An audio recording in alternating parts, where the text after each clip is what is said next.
नमस्कार आप सभी को, स्वागत है आपका हमारे इस प्लेटफ़ॉर्म पर। आज के इस वीडियो में आपकी जो ग्राम पंचायत अधिकारी की परीक्षा होने वाली है, उसके लिए 45 अंक आपके पंचायती राज के आने हैं।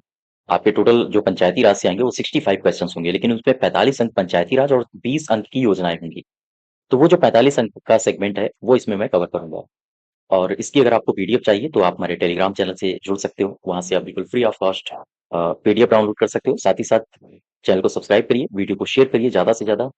तो चलिए शुरू करते हैं।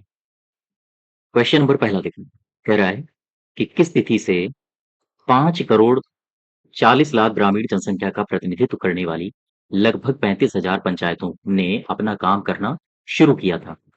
35,000 पंचायतों ने अपना काम करना कब शुरू किया था? बात उत्तर प्रदेश की हो रही है। आंसर होगा आपका 15 अगस्त 1949। ठीक है। इसी दौरान 15 अगस्त 1949 या हम कहें 1949 के आसपास बहुत सारी घटनाएं घटी हैं पंचायती राज से संबंधित। जरा देखो, इसी दौरान ये बातें आपको याद रखनी है, क्योंकि ये सारी बातें आपके जो उत्तर प्रदेश पंचायती राज की आधिकारिक वेबसाइट है, वहां पर पंचायती राज के इतिहास में दर्ज है। तो इन बातों को आप याद रखिएगा। इसी दौरान लगभग 8,000 पंचायत अदालतों का गठन किया गया था। लगभग 8,000 पंचायत अदालतें अदालतें स्थापित की गई।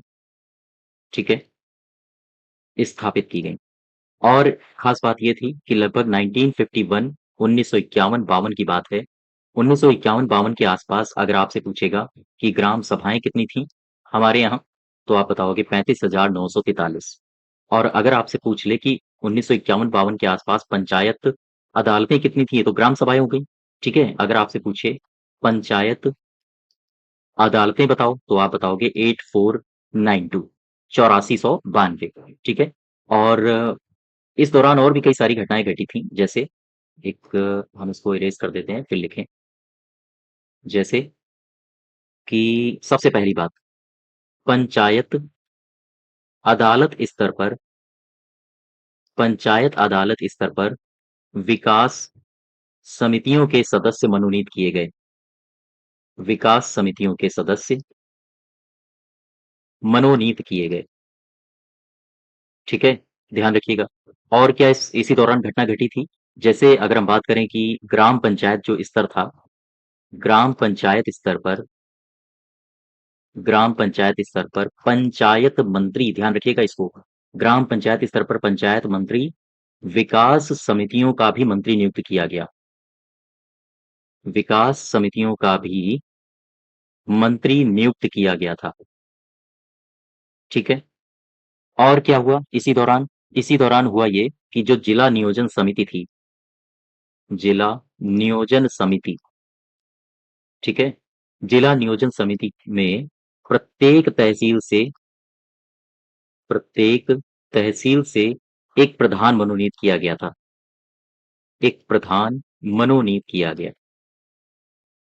ठीक है। तो ये कुछ घटनाएं हैं जो आपको याद रखनी है। ठीक है। तो इसका सही उत्तर क्या हो जाएगा? 15 अगस्त 1949। नेक्स्ट देखो, जिला योजना समिति में कौन कौन शामिल होता है? जिला योजना समिति में कौन कौन शामिल होता है? जिला परिषद के अध्यक्ष शामिल होते हैं, नगर पालिका के महापौर शामिल होते हैं। ठीक है, ये दोनों ही शामिल होते हैं, लेकिन आप ये समझो कि जिला परिषद के अध्यक्ष, नगर पालिका के महापौर, हम इनकी बात करें इससे पहले हम ये समझे कि जिला योजना समिति होती क्या है। ठीक है, जिला योजना समिति, ध्यान दो, यहां से भी आपके एग्जाम में क्वेश्चन पूछे जा सकते हैं। जिला योजना समिति क्या है? ये जिला योजना समिति आपको क्या संविधान में ये देखने को मिलती है? तो अगर मिलती है तो फिर कहां पर? सबसे पहले तो इसको जो इंग्लिश में कहेंगे, अगर हिंदी में ना आए तो आपसे आएगा, पूछेगा डिस्ट्रिक्ट, जिला से मेरा आशय है डिस्ट्रिक्ट प्लानिंग कमिटी। ठीक है, planning committee, district planning committee. सबसे पहले आपसे पूछेगा कि इसका आर्टिकल क्या है, क्या इसका संविधान में वर्णन है? तो आप कहोगे हाँ, 243 का या घा, ध्यान दीजिएगा इस आर्टिकल को। या आपसे अगर इंग्लिश में कहे तो 243 का जेड डी। ठीक है, ध्यान दीजिएगा, ये जो आर्टिकल मैंने लिखा है, इसी आर्टिकल में लिखा है, क्या लिखा है कि प्रत्येक जिला स्तर पर या प्रत्येक जिले के लिए, ध्यान दीजिएगा, प्रत्येक जिले के लिए यानी हर एक जिले के लिए जिला स्तर पर एक जिला योजना समिति का गठन किया जाना चाहिए। जिला योजना समिति का गठन किया जाना चाहिए। ठीक है, गठन होना चाहिए। अच्छा, ठीक है। अब क्वेश्चन ये बनता है कि ये जो जिला योजना समिति है, ये काम क्या करती है? इसका काम क्या होता है? तो ध्यान दो, इस जिला योजना समिति का दरअसल काम ये होता है, अ, मैं इसी में लिखे देता हूँ। ये जो जिला योजना समिति थी, इसका काम क्या होता है? इसका कार्य, ठीक है?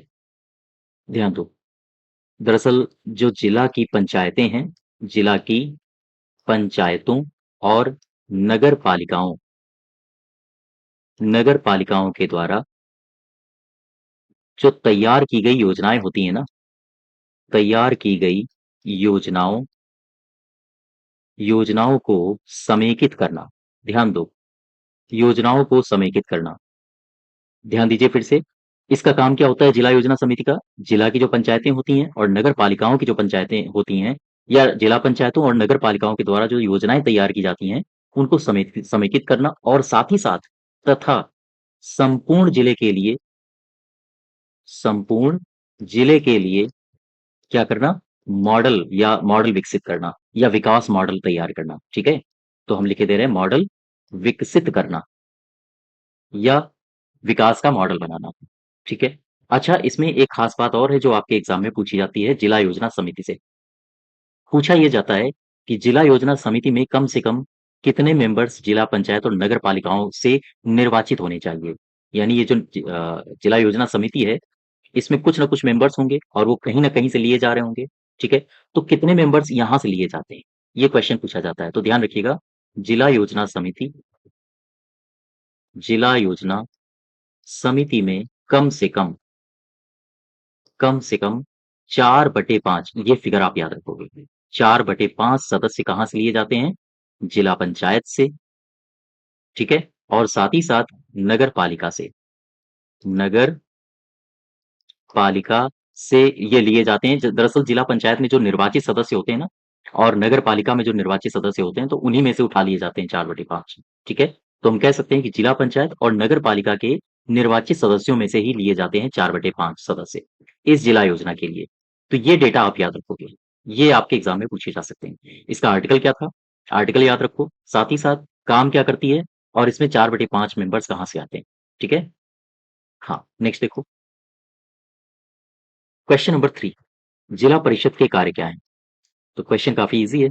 कृषि के कार्य देखना, सिंचाई, भूतल जल संसाधन, जल संभरण का विकास करना, साथ ही साथ आवश्यक वस्तुओं का वितरण करना, ये सारे के सारे काम हैं जिला परिषद के। ठीक है, तो इसका सही उत्तर हो जाएगा चौथा। नेक्स्ट देखो, क्षेत्र पंचायत के संबंध में निम्नलिखित में कौन से कथन सही हैं? क्षेत्र पंचायत के संबंध में कौन से कथन सही हैं, ये आपसे पूछा है। तो क्षेत्र पंचायत के संबंध में कौन से कथन सही हैं? देखो, प्रत्येक खंड के लिए एक क्षेत्र पंचायत होगी। क्षेत्र पंचायत, आप ऐसे समझो, मैंने बताया था सबसे निचला स्तर, बीच वाला स्तर और सबसे ऊपर वाला स्तर। यहाँ पर है ग्राम पंचायत, यहाँ पर है क्षेत्र पंचायत, और यहाँ पर है जिला पंचायत। ठीक, तो ये जो है ये खंड है, ब्लॉक है। तो वही कह रहा है कि प्रत्येक खंड के लिए एक क्षेत्र पंचायत होगी, बिल्कुल सही है। क्षेत्र पंचायत एक निगमित निकाय होगी, तो ये भी सही है। और हालांकि निगमित निकाय की बात करें तो ग्राम पंचायत भी एक निगमित निकाय है, मैंने आपको बताया था 1947 एक्ट में। ठीक है, और वहां मैंने इसकी भी चर्चा की थी, ये निगमित निकाय होता क्या है। क्षेत्र पंचायत का कार्यालय राज्य सरकार द्वारा निर्धारित स्थान पर होगा। हाँ, ये भी तीनों सही है, यानी कि इसमें जो सही उत्तर आपका हो जाएगा वो हो जाएगा उपयुक्त सभी। ठीक है, अब जरा इसमें देखो डिटेल में इसको। इसमें तो कुछ है नहीं। हाँ, मैं यहाँ पर आपको इसी में बता देता हूँ। ठीक है, इसी जगह यहाँ पर देखो, एक अधिनियम है, एक्ट 1961। ये अधिनियम किसका है? ये अधिनियम है उत्तर प्रदेश जिला पंचायत और क्षेत्र पंचायत संबंधी अधिनियम है, या हम कहें क्षेत्र पंचायत और जिला पंचायत अधिनियम 1961। इसका एक अध्याय है 2, जिसमें क्षेत्र पंचायतों की बात की गई है। ठीक है, क्षेत्र पंचायतों की बात की गई है, और इसी अध्याय 2 में एक धारा है, इसका नाम है धारा कौन सी है? धारा है 5। ठीक, धारा 5 में क्षेत्र पंचायतों की स्थापना की बात की गई है। क्षेत्र पंचायतों की स्थापना। ध्यान दीजिएगा, यहीं पर क्षेत्र पंचायतों की स्थापना की बात की गई है और इसी धारा में कहा गया है, नंबर 1 पॉइंट में कहा गया है कि प्रत्येक खंड के लिए एक क्षेत्र पंचायत होनी चाहिए। नंबर दूसरे पॉइंट में कहा गया है कि क्षेत्र पंचायत एक निगमित निकाय होनी चाहिए। नंबर तीसरे खंड में कहा गया है कि क्षेत्र पंचायत का कार्यालय ऐसे स्थान पर होना चाहिए जो राज्य सरकार द्वारा अवधारित किया जाए। बात समझ पा रहे हो? तो ये सारी की सारी बातें आप जो ये लिखी हैं पहले, दूसरे, तीसरे पॉइंट में, ये सारी की सारी बातें आपको मिल जाएँगी एक्ट 1961 में धारा 5 में। तो आप यहाँ से भी इनको हाँ, देख सकते हो। ठीक है? तो इसके सारे के सारे कथन सही हैं। नेक्स्ट देखो, क्वेश्चन नंबर 5वां, क्षेत्र पंचायत तथा उसके सदस्यों का कार्यकाल कितने समय के लिए होता है? हालाँकि क्वेश्चन काफ़ी ईज़ी है, ठीक है? क्वेश्चन काफ़ी ईज़ी है लेकिन इसमें थोड़ा-सा मैं चेंज करता हूँ। चेंज ये करता हूँ कि इसके कार्यकाल कितना होता है? कार्यकाल तो 5 वर्ष का होता है, सबको पता है। मैं आपसे कुछ अलग पूछ रहा हूँ। मैं आपसे पूछ रहा हूँ कि ये जो क्षेत्र पंचायत है, क्षेत्र पंचायत और उसके सदस्य,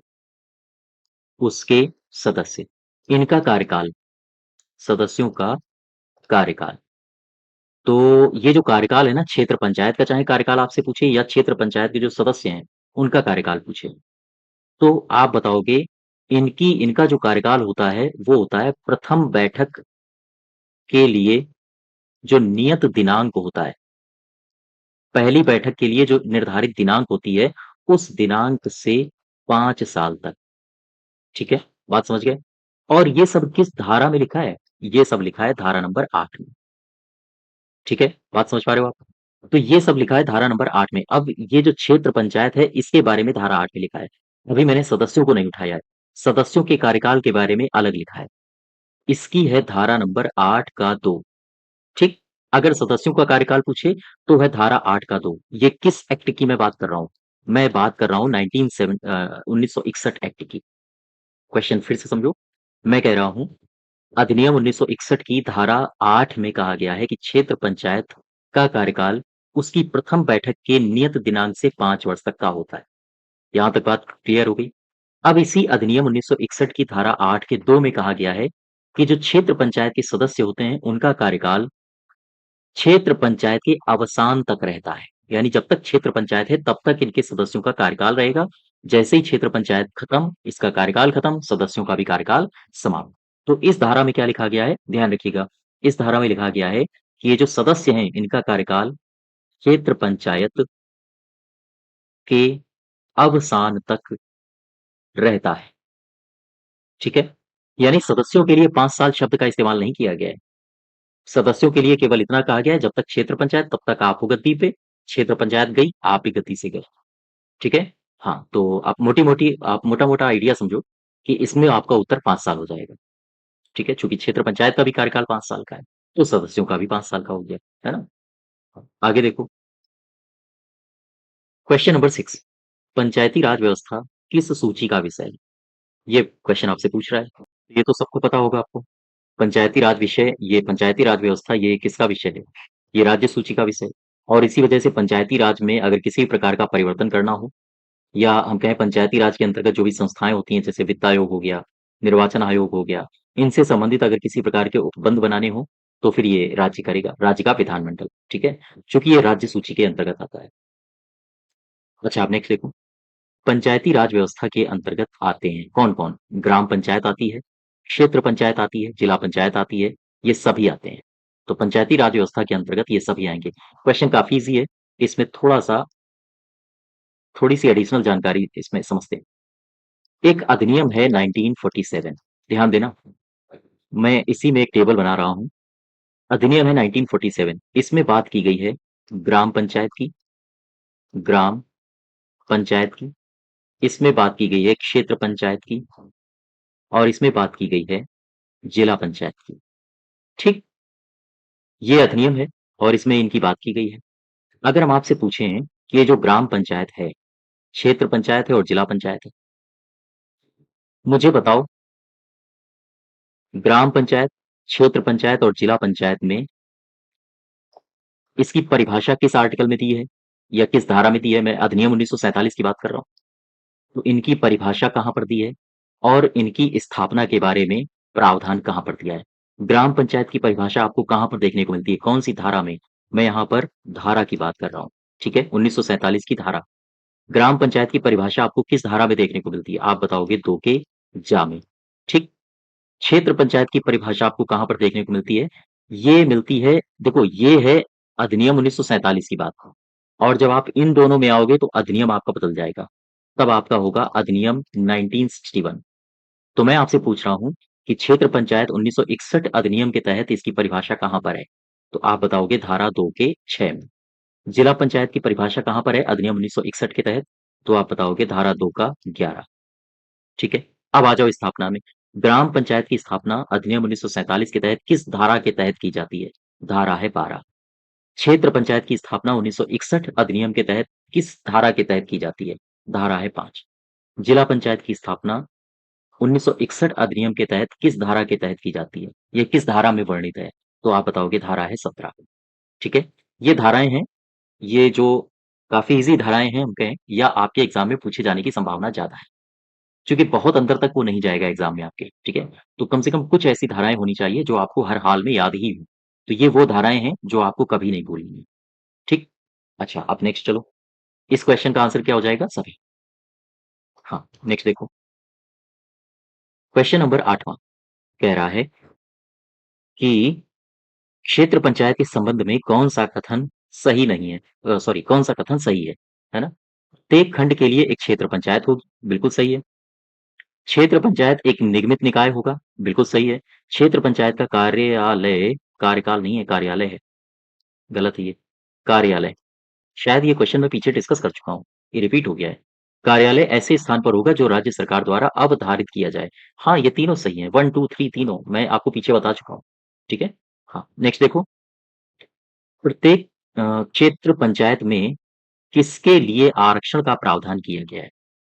बात क्षेत्र पंचायत की हो रही है, ध्यान दीजिएगा।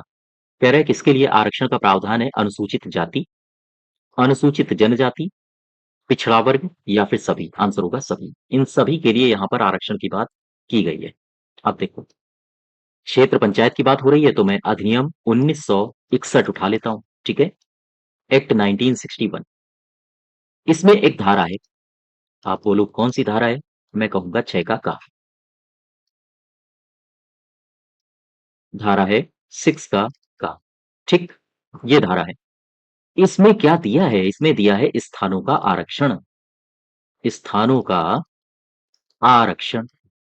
किन कौन से स्थानों का आरक्षण? ये क्षेत्र पंचायत वाले स्थानों का आरक्षण, ठीक है?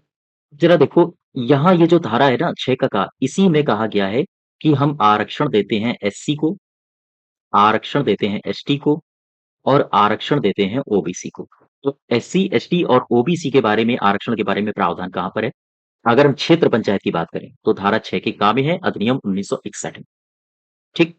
अब ज़रा समझो, मैं बात कर रहा हूँ स्थानों का आरक्षण की। तो ज़रा इसमें पूरा का पूरा आप रिवाइज़ करो एक बार आरक्षण की बात। ग्राम पंचायत एक्ट 1947 के आधार पर ग्राम पंचायत में आरक्षण की बात कहाँ पर की गई है? बताइए। ग्राम पंचायत में आरक्षण की बात की गई है 11 का दूसरा। यहाँ पर कहा गया है जो प्रधान के पद हैं, और भी कई सारी धाराएँ हैं, मैं प्रधान का पद अभी उठा रहा हूँ। इस धारा में कहा गया है जो प्रधान का पद है, प्रधान का पद, यहाँ पर प्रधान के पदों पर आरक्षण, ठीक है?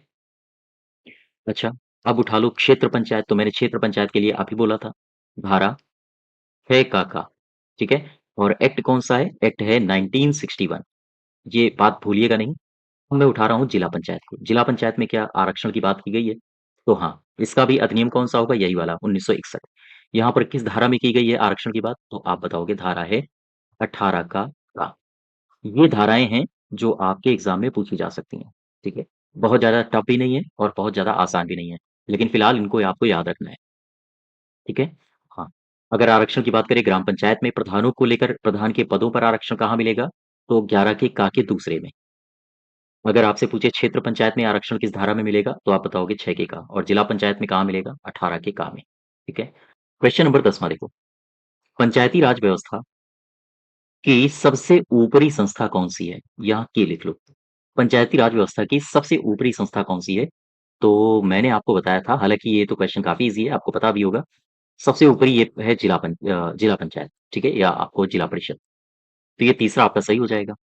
अच्छा, मेरा क्वेश्चन ये नहीं है कि ये जिला परिषद सबसे ऊपरी है। मेरा क्वेश्चन कुछ अलग है। मुझे ये बताओ कि जब भी कभी जिला पंचायत का चुनाव होता है, ध्यान देना, जिला पंचायत का जो प्रत्येक सदस्य वो कितनी आबादी पर निर्वाचित होता है? वो कितनी आबादी पर निर्वाचित होगा? तो आप बताओगे 50,000, ठीक है? 50,000 की आबादी पर ये निर्वाचित होता है। वहीं अगर हम क्षेत्र पंचायत की बात करें, तो ये बातें आप याद रखो। क्वेश्चंस आपको ईज़ी लग रहे होंगे, लेकिन इसके अंदर मैं जो बता रहा हूँ, वो सारी चीज़ें आपको याद रखनी है, ठीक है? क्षेत्र पंचायत की अगर मैं बात करूँ, तो प्रति 2,000 आबादी, ध्यान रखिएगा, प्रति 2,000 आबादी पर 1 सदस्य चुना जाएगा। अच्छा, ठीक है। अगर मैं बात करूँ ग्राम पंचायत की, तो ग्राम पंचायत गाँव वार्डों में बँटे होते हैं। तो यहाँ पर कुछ क्राइटेरिया अलग होता है। अलग कैसे होता है? 0 से लेकर 500 की आबादी, है ना? 0 से लेकर 500 की आबादी, 501 से लेकर 1000 की आबादी, 1001 से लेकर 2000 की आबादी, 2001 से लेकर 3000 की आबादी, 3001 से लेकर उससे ज़्यादा की आबादी। ठीक? मैं ग्राम पंचायत की बात कर रहा हूँ। 0 से लेकर 500 तक की आबादी के लिए जो आपके सदस्य चुने जाएँगे, वो चुने जाएँगे 7। ठीक है? 501 से लेकर यहाँ 500 लिखा है, 501 मैं बोल रहा हूँ, ध्यान दीजिएगा। 501 से लेकर 1000 तक के लिए जो सदस्य चुने जाएँगे, आप 2-2 की संख्या बढ़ाते जाओ, ठीक है? 2-2 की संख्या बढ़ाते जाओ, यानी कि यहाँ पर हो जाएँगे 9 सदस्य। फिर इसके बाद 1000 से लेकर 1001 से लेकर 2000 तक आबादी आपकी हो जाएगी, यानी जो पंचायत के सदस्य हो जाएँगे, वो हो जाएँगे 11। 2001 से लेकर 3000 तक आपके जो सदस्य हो जाएँगे पंचायतों के, वो हो जाएँगे 13। इसके बाद जब आप ऊपर जाओगे, इससे ज़्यादा आबादी में जाओगे, तो आपको सदस्य देखने को मिलेंगे 15। तो ये डेटा आप याद रखो, ठीक है? हालाँकि ये डेटा काफ़ी लोगों को पता भी होगा, लेकिन ये दोनों डेटा भी आप याद रखो। जिला पंचायत का प्रत्येक सदस्य 50,000 की आबादी में चुना जाएगा और क्षेत्र पंचायत का प्रत्येक सदस्य 2000 की आबादी में चुना जाएगा। ठीक? नेक्स्ट देखो, क्वेश्चन नंबर 11, जिला परिषद का गठन लगभग कितनी जनसंख्या पर होता है? तो मैंने अभी बताया था आपको जिला परिषद यानी कि 50,000, है ना? इसका सही उत्तर हो जाएगा ये पहला, ठीक है? नेक्स्ट देखो, क्वेश्चन नंबर 12 कह रहा है कि निम्नलिखित में से कौन सही सुमेलित है? सही सुमेलित नहीं है। पंचायत का संघ राज्य क्षेत्रों में लागू होना। तो ये कहाँ पर है? इसको मैं हटा देता हूँ। इसमें जो पहला ऑप्शन कह रहा है कि पंचायत का संघ राज्य क्षेत्रों में लागू होना। पंचायत का संघ राज्य क्षेत्रों में लागू होना, ये कौन-सा आर्टिकल है? ये आर्टिकल है 243 का ठा, ठीक है? दूसरा है विद्यमान विधियों, ये हटा दीजिए, ये लिखा है विधियों। विधियों और पंचायतों का बना रहना। ये कौन-सा आर्टिकल है? ये है 243 का ठा, बिल्कुल सही है। पंचायतों का निर्वाचन कहाँ पर है? 243 का टा में है, ये भी सही है। और पंचायतों का टैक्स लगाना यानी कि एच बोले तो जा, ये भी सही है। ठीक है? ये 3 के तीनों सही हैं, लेकिन ये वाला आपका गलत हो जाएगा। पंचायत का संघ राज्य क्षेत्रों में लागू होना ये 243 के ठा में है, ना कि 243 के चा में है। बात समझ पा रहे हो आप हमारी? ठीक है।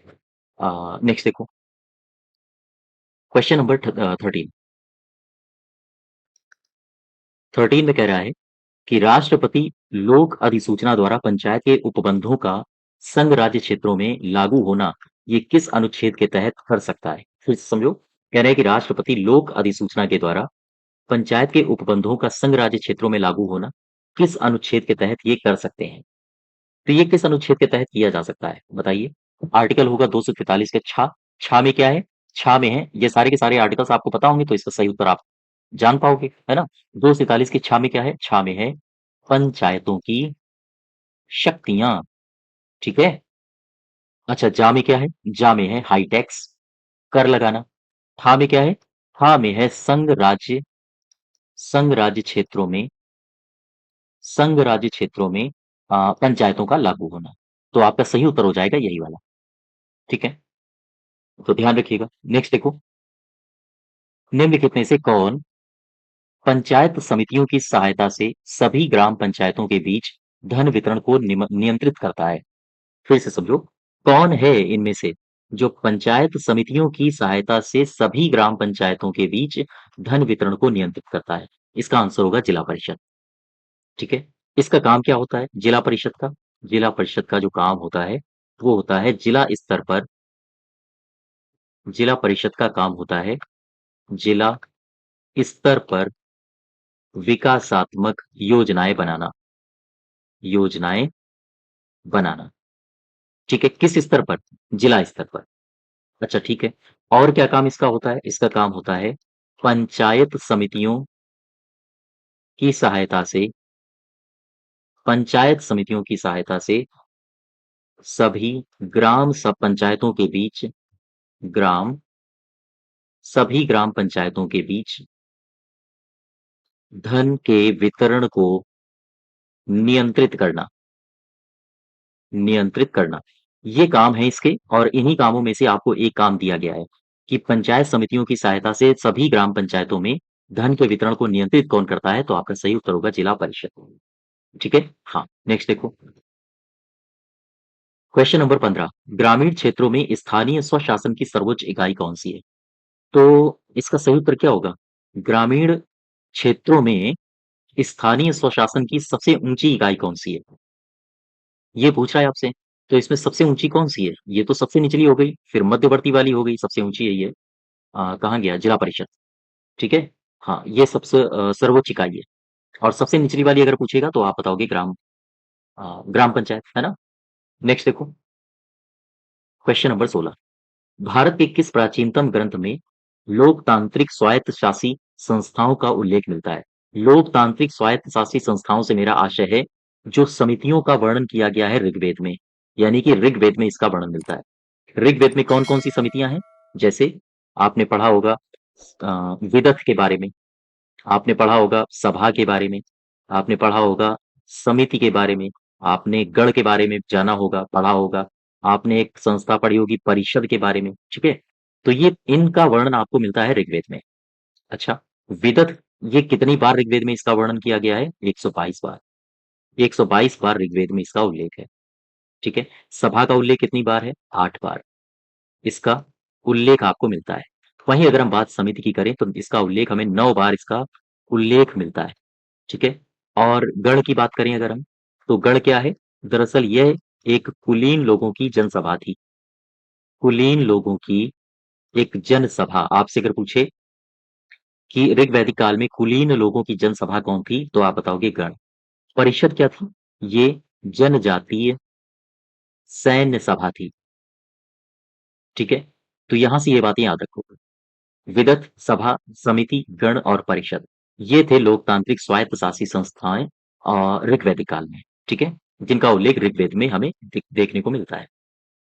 नेक्स्ट देखो, क्वेश्चन नंबर है 17, उत्तर प्रदेश में विकेंद्रीकरण एवं प्रशासनिक सुधार आयोग का गठन कब किया गया? ये क्वेश्चन पूछा है आपसे, हालांकि क्वेश्चन काफी इजी है। उत्तर प्रदेश में कब किया गया है इनका गठन? ये किया गया है 93 तो है नहीं, 92 भी नहीं है, 90 भी नहीं, ये 95 है। उत्तर प्रदेश में विकेंद्रीकरण प्रशासनिक सुधार आयोग का गठन किया गया है 1995 में। ठीक है, अब मुझे ये बताओ 1995 के आसपास बहुत सारी घटनाएं हुई थी। 1995 में तो विकेंद्रीकरण और प्रशासनिक सुधार आयोग बना था, इसके अलावा क्या हुआ था? अगर हम बात 1995 के आसपास की करें तो 1994 में देखो जरा, तारीख थी 23 अप्रैल 1994। ये तारीखें कुछ हैं जो आपको रटी होनी चाहिए। ठीक है, इस तरह के क्वेश्चंस आए तो आपको एग्जाम में बिल्कुल भी गलत नहीं करने हैं। इस तारीख को क्या हुआ था बता सकते हो आप? इस तारीख को हुआ था चुनाव आयोग का गठन, चुनाव आयोग की स्थापना, और 1995 में पहली बार चुनाव कराए गए। इसके अलावा 1994 से 1997 में क्या हुआ, क्या बता सकते हो? ये जो तारीख है 94 से 97, इस दरमियान वित्त आयोग का गठन किया गया था। वित्त आयोग का, या हम कहें पहले वित्त आयोग का ये कार्यकाल है, कार्यकाल है। ये पहले वित्त आयोग का कार्यकाल है, कहाँ के वित्त आयोग का? उत्तर प्रदेश के। ठीक है, उत्तर प्रदेश के पहले वित्त आयोग का कार्यकाल क्या है? 1994 से लेकर 1997। मुझे आप कमेंट बॉक्स में बताइए, उत्तर प्रदेश के पहले वित्त आयोग के अध्यक्ष कौन थे? बताइए कमेंट बॉक्स में। अच्छा, अब जरा एक बात समझो, बात आ गई है वित्त आयोग की, ठीक? तो मुझे यहाँ से 2 क्वेश्चन और रिवाइज करवा दो जरा।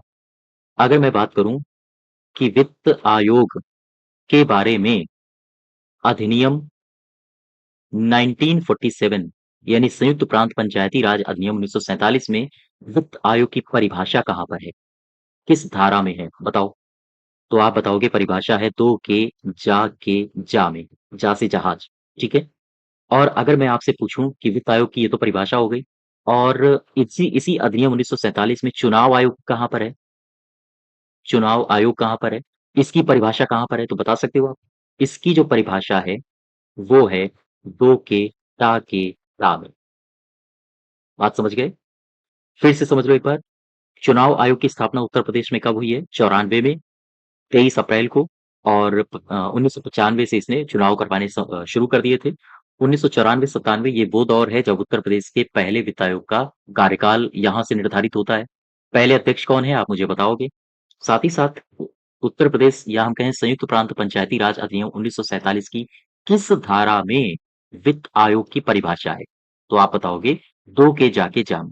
फिर मैं अगर आपसे पूछूं कि संयुक्त प्रांत पंचायती राज अधिनियम 1947 की किस धारा में चुनाव आयोग की परिभाषा का वर्णन है? तो आप बताओगे 2 के टाके टा। यहां तक क्लियर हुआ? डिवाइस ठीक। अब आगे बढ़ो। क्वेश्चन नंबर 18 कह रहा है एक व्यक्ति के लिए पंचायत का सदस्य बनने की कम से कम उम्र कितनी होती है? ये तो हो गया आपका आंसर 21 साल। लेकिन 21 साल तो आंसर हो गया, लेकिन मुझे कुछ अलग क्वेश्चन बताओ।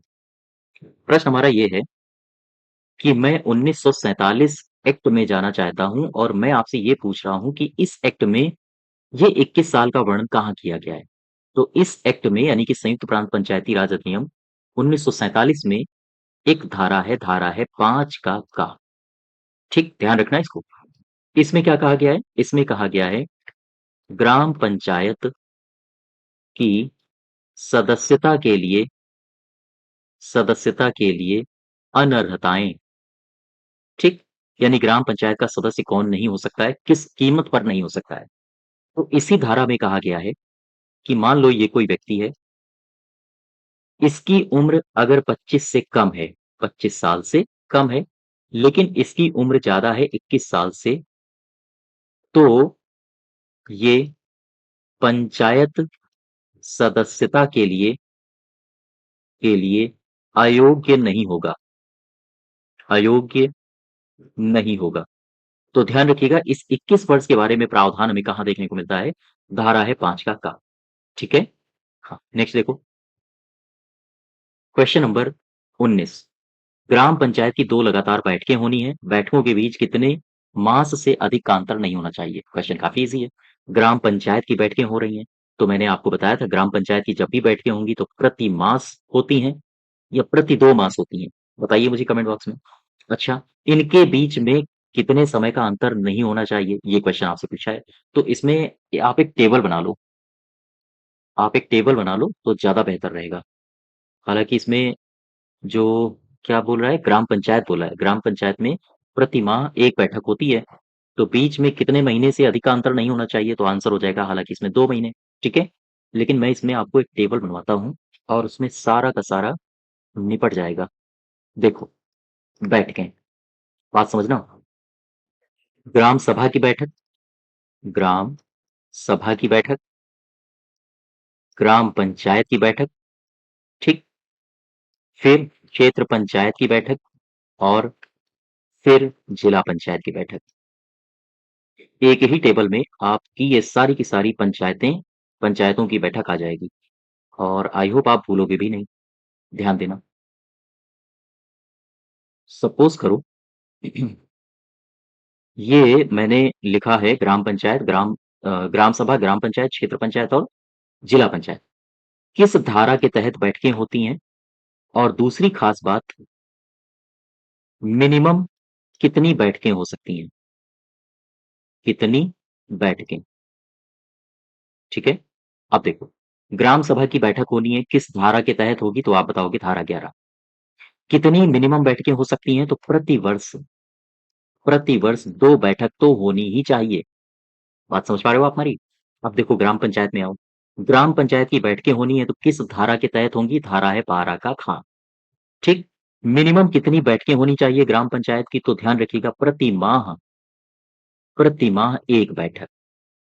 ठीक? समझ गए? क्षेत्र पंचायत में आओ तो क्षेत्र पंचायत की बैठक होती हैं, लेकिन किस धारा के तहत होती हैं? तो धारा है 84 और जब आप 84 धारा को पढ़ोगे तो उसमें लिखा गया है साफ-साफ कि इनकी जो बैठकें होती है ना, वो प्रति 2 महीने में 1 बार होनी चाहिए। प्रति 2 माह में 1 बैठक। बात समझ गए? अच्छा अब आओ जिला पंचायत में। जिला पंचायत की जो धारा है बैठकों के लिए वो है 61 और जिला पंचायत की 61 धारा के आधार पर कितनी बैठकें होनी चाहिए? तो प्रति 2 माह में 1 बैठक। ठीक? ध्यान रखिएगा ये एग्ज़ाम में आपके पूछे जा सकते हैं और एज़ इट इज़ आपके ये चीज़ें लिखी हैं 1947 अधिनियम में और ये दोनों चीज़ें लिखी हैं, ये दोनों बातें लिखी हैं 1961 अधिनियम में। तो आप वहाँ से पढ़ सकते हो। ठीक है? तो ग्राम सभा की धारा भी है और कितनी बैठकें होनी है। ग्राम पंचायत की धारा भी है, कितनी बैठकें होनी है। क्षेत्र पंचायत में भी आपको यही सारी चीज़ें दिख रही हैं। अब ज़रा एक क्वेश्चन यहाँ से मैं आपसे पूछता हूँ। मैं इसको हटा दूँ? इसको हटा दूँ, यहीं पर मैं लिखता हूँ। ठीक है? एक क्वेश्चन मैं और आपसे पूछता हूँ। क्वेश्चन है आपका यहीं पर पूछूं या फिर आगे पूछ लूं? चलिए यहीं पर निपटा देता हूँ। बैठकों के बीच कितने मास से अधिक का अंतर नहीं होना चाहिए? यही तो क्वेश्चन है आपका और मैंने लगाया है 2 महीने। अब जरा समझना। ये है ग्राम सभा। ठीक? ग्राम सभा की पहली बैठक हुई। पहली बैठक। ये जो पहली बैठक है इसके बाद इसकी होगी दूसरी बैठक, सेकंड बैठक। तो जब पहली बैठक होगी, दूसरी बैठक होगी ग्राम सभा की, तो कितने महीने से ज्यादा समय नहीं होना चाहिए? ध्यान दीजिएगा यहां तो केवल 2 ही बैठकें हो रही हैं साल में। अगर हम ग्राम पंचायत की बात करें तो ग्राम पंचायत की पहली बैठक हुई। ठीक? ग्राम पंचायत की हुई, ये अगली बैठक है, दूसरी बैठक और बीच में कितने समय का अंतर नहीं होना चाहिए? तो ध्यान रखिएगा यहां पर 2 मास का अंतर ना हो 2 बैठकों के बीच में। तो वही मैंने यहां पर लिखा है। ग्राम पंचायत की 2 लगातार बैठकों के बीच में कितने मास से अधिक का अंतर नहीं होना चाहिए? 2 महीने का। ठीक है? नेक्स्ट देखो। Question number 20। किसी ग्राम पंचायत की पहली बैठक उस पंचायत के गठन के कितने दिनों के अंदर-अंदर होनी अनिवार्य है? ये पूछ रहा है आपसे, है ना? फिर से समझ लो। कोई ग्राम पंचायत है, इसकी पहली बैठक उस पंचायत के गठन के कितने दिनों के अंदर-अंदर होनी चाहिए? आंसर हो जाएगा 30 दिन। अब जरा इसमें देखो क्वेश्चन कैसे-कैसे बनाए जा सकते हैं। अगर आपसे यहाँ तो आपको दिया है ग्राम पंचायत, आपसे क्षेत्र पंचायत की भी पूछ सकता है और आपसे पूछ सकता है जिला पंचायत के बारे में भी। ठीक? ध्यान देना। यदि ग्राम पंचायत हो या क्षेत्र पंचायत हो या जिला पंचायत हो, सपोज करो इन तीनों का आज हुआ है गठन। ठीक? आज इनका गठन हुआ है। तो आज इनका जब गठन होगा ना और इनकी जो पहली बैठक होगी, गठन के 30 दिनों के भीतर-भीतर 30 डेज़ के भीतर इनकी पहली बैठक हो जानी चाहिए। आपसे कुछ भी पूछे, चाहे ग्राम पंचायत के बारे में पूछे, क्षेत्र पंचायत के बारे में पूछे, जिला पंचायत के बारे में पूछे, आप तीनों के लिए सही उत्तर बताओगे 30 दिनों के भीतर-भीतर यानी गठन के कितने दिनों के अंदर-अंदर इनकी बैठक होनी चाहिए? 30 डेज़ की। ठीक है? कन्फ्यूज़ नहीं होना कि ग्राम पंचायत अलग होगा, क्षेत्र पंचायत में हो सकता है 60 दिन हो, ऐसा कुछ नहीं है, तीनों का सेम है। ठीक? नेक्स्ट देखो। Question number 21। ग्राम पंचायत का सचिव ये होता है, ग्राम पंचायत का सचिव कौन होता है? ग्राम पंचायत का सचिव होता है ग्राम विकास अधिकारी। ठीक है? सही उत्तर होगा ये। मेरा क्वेश्चन ये नहीं है, मेरा क्वेश्चन है अलग कुछ। मैं उठा रहा हूँ अधिनियम 1947, एक्ट 1947 मैंने ये उठाया और मैं अब आपसे पूछ रहा हूँ कि इस अधिनियम में कौन-सी धारा है जिस धारा में सेक्रेटरी शब्द का उल्लेख है? शब्द का उल्लेख है, बताओ। इस अधिनियम 1947 की कौन-सी धारा है जिसमें सेक्रेटरी शब्द का उल्लेख है?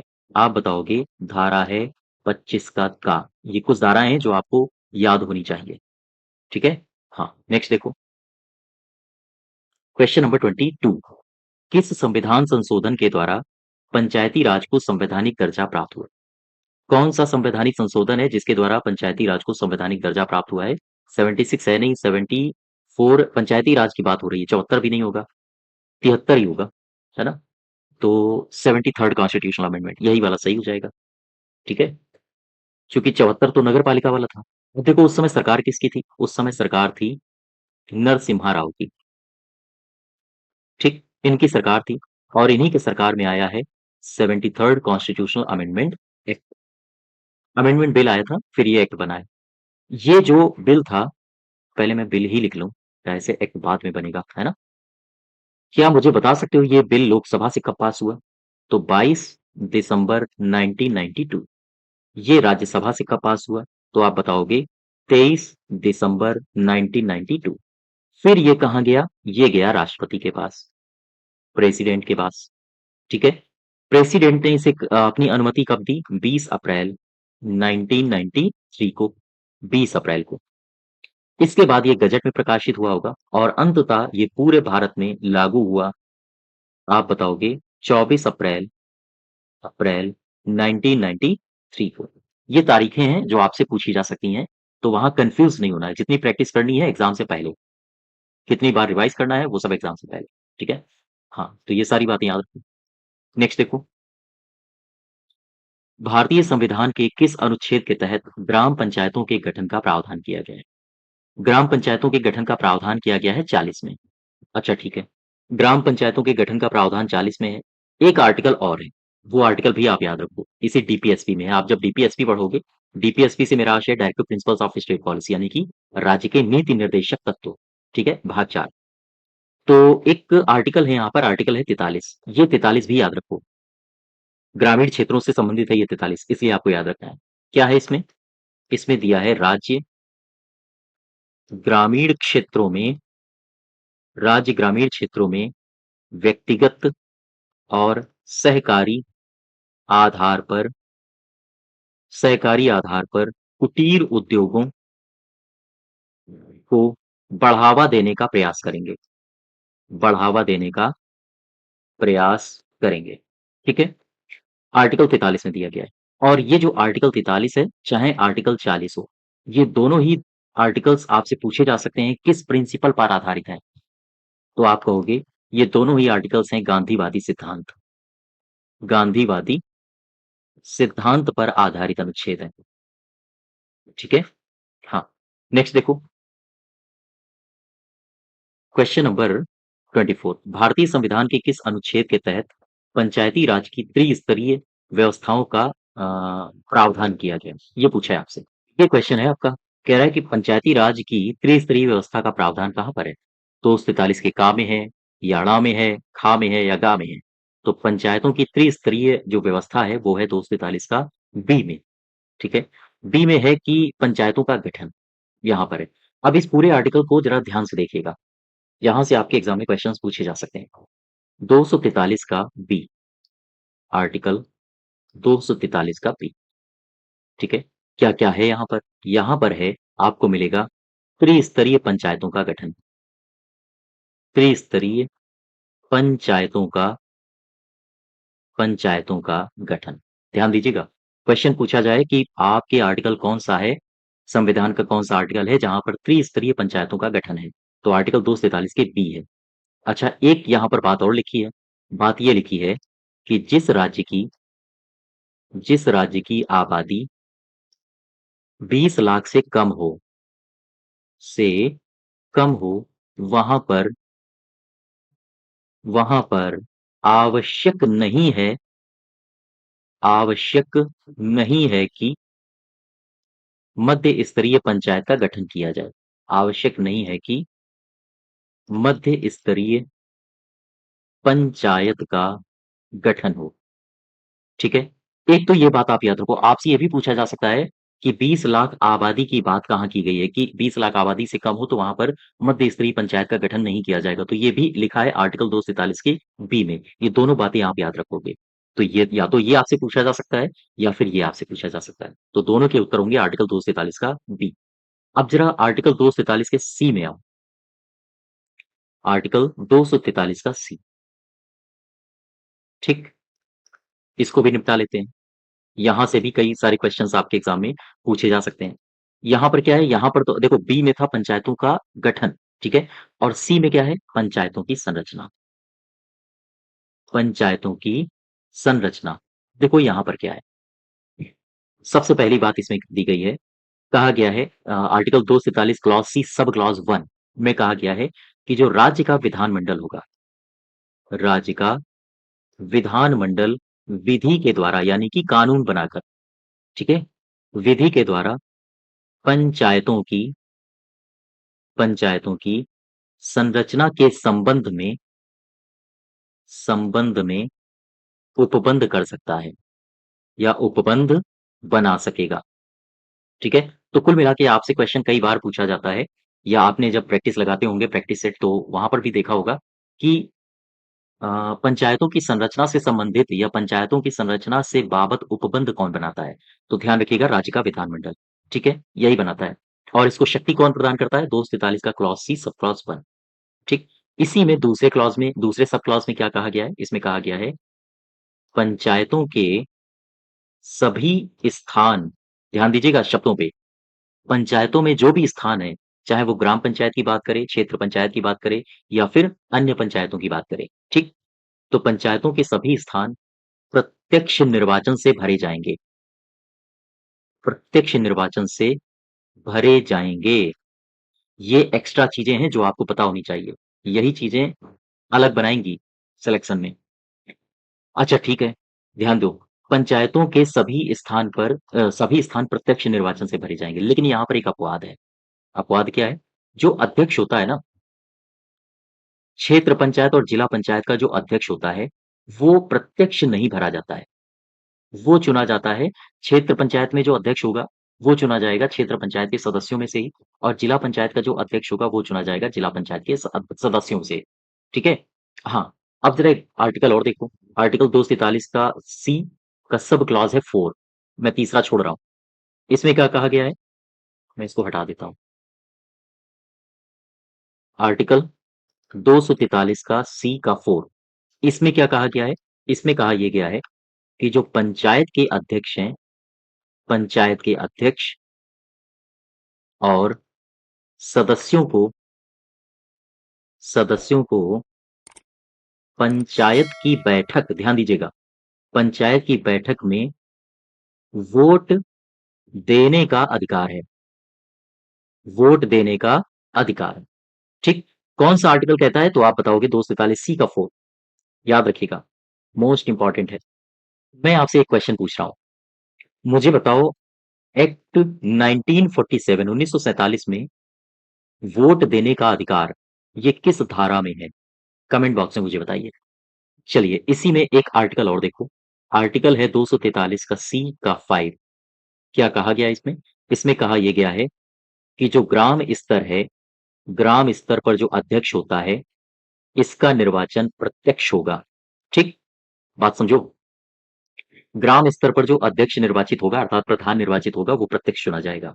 लेकिन इसी आर्टिकल 243 सी का 5 में कहा गया है कि जो मध्यवर्ती है, मध्यवर्ती स्तर, या फिर हम कहें कौन सा स्तर बचा है, ग्राम हो गया, मध्य हो गया, और सबसे ऊपर वाला जिला स्तर, ठीक है, जिला स्तर, यानी कि मध्यवर्ती स्तर हो या फिर जिला स्तर हो, यहाँ का जो अध्यक्ष चुना जाएगा वो अप्रत्यक्ष होगा। तो ये सारी की सारी बातें आपको याद रखनी है और सारे के सारे आर्टिकल्स भी याद रखने हैं।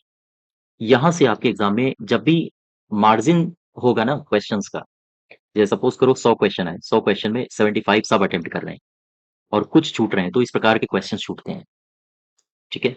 हाँ, याद रखिएगा ये सारे के सारे आर्टिकल्स। तो ये जो क्वेश्चन है आपका, अ, भारतीय संविधान के किस अनुच्छेद के तहत पंचायती राज की त्रिस्तरीय व्यवस्था का प्रावधान है, तो यहां तक तो सबको पता है, ये आंसर होगा इसका, ये तो सबको पता है, इस तरह का क्वेश्चन आ जाएगा तो सब कर लेंगे, ठीक है। इसके आगे थोड़ी बातें याद रखो, इसे बोलते हैं एक्सपेक्टर, है ना, एक्स्ट्रा चीजें। क्वेश्चन नंबर ये कौन सा था, 25 था, इसका सही उत्तर क्या था, ये वाली। हाँ, अब नेक्स्ट देखो, क्वेश्चन नंबर 25, निम्नलिखित में से कौन सा सही है, पंचायती राज व्यवस्था सामाजिक, राजनीतिक, आर्थिक न्याय, समानता वास्तविक लोकतंत्र की भावना स्थापित करने की दिशा में एक सराहनीय कदम है। बिल्कुल सही है। पंचायती राज व्यवस्था में जनता प्रत्यक्ष रूप से चुनाव में मतदान करके एक चुनाव में सक्रिय रूप से भाग लेकर अपना योगदान देती है। ये दोनों कथन आपके सही हैं। आपका हो जाएगा तीसरा। ठीक है। क्वेश्चन नंबर 25 का हो जाएगा आपका दोनों कथन सही। अब देखो क्वेश्चन नंबर 26वां। किस समिति की सिफारिश पर सत्ता के विकेंद्रीकरण के सिद्धांत के अनुरूप उत्तर प्रदेश क्षेत्र समिति एवं जिला परिषद अधिनियम 1961 क्रियान्वित किया गया? ये पूछ रहा है आपसे।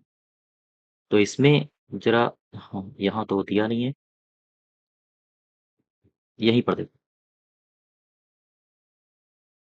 क्वेश्चन में केवल आपसे इतना पूछा है कि हमें उस समिति का नाम बता दो जिसकी सिफारिश पर उत्तर प्रदेश में क्षेत्र समिति और जिला परिषद इनका ये अधिनियम आए थे। तो ये अधिनियम आए थे बलवंत राय मेहता साहब के अनुसार। अच्छा, कैसे आए? आओ जरा इसको समझ लेते हैं। ठीक है। हाँ, देखो, बलवंत राय मेहता समिति कब बनी थी? 1957 में। ठीक। 1957 में जब ये समिति बनी थी, उस समय तक भारत में कई सारे राज्य ऐसे थे जहां पर एक स्तरीय पंचायत थी। बलवंत राय साहब आए तो इन्होंने सबसे पहला कॉन्सेप्ट दिया कि त्रिस्तरीय पंचायत होनी चाहिए, यानी कि गांव स्तर पर भी हो, मध्यवर्ती स्तर पर भी हो और जिला स्तर पर भी हो। ग्राम पंचायत भी हो, यानी क्षेत्र पंचायत भी हो और जिला पंचायत भी हो। तो ये कॉन्सेप्ट दिया था बलवंत राय मेहता साहब ने। उससे पहले ये कॉन्सेप्ट नहीं था। हम अगर उत्तर प्रदेश की ही बात करें तो उत्तर प्रदेश में ग्राम पंचायतें थीं। क्षेत्र पंचायत और जिला पंचायत का अस्तित्व उत्तर प्रदेश में नहीं था। ये कब आया? ये आया ये अधिनियम बनने के बाद 1961। अच्छा, अब देखो, थोड़ा इतिहास जान लेते हैं। जैसे अगर हम बात करें 1947 1947 से लेकर 1947 में क्या था? एक स्तरीय पंचायत। और 1947 से लेकर 1961 तक का सफर कैसा रहा उत्तर प्रदेश का? यहाँ है त्रिस्तरीय पंचायत, 3 स्तर। और यहाँ पर केवल ग्राम पंचायतें ही थीं। हालाँकि न्याय पंचायतें भी थीं, लेकिन यहाँ पर जो क्षेत्र पंचायत और जिला पंचायत थी वो इस दौरान हमें देखने को नहीं मिलती है। अच्छा, यहाँ से यहाँ तक का सफर कैसा रहा? आओ ज़रा समझते हैं इसको। बात हम करें 1947 अधिनियम की, तो 1947 अधिनियम में 2 संस्थाएँ बनी थीं। नंबर पहली थी गाँव सभा और दूसरी कौन थी?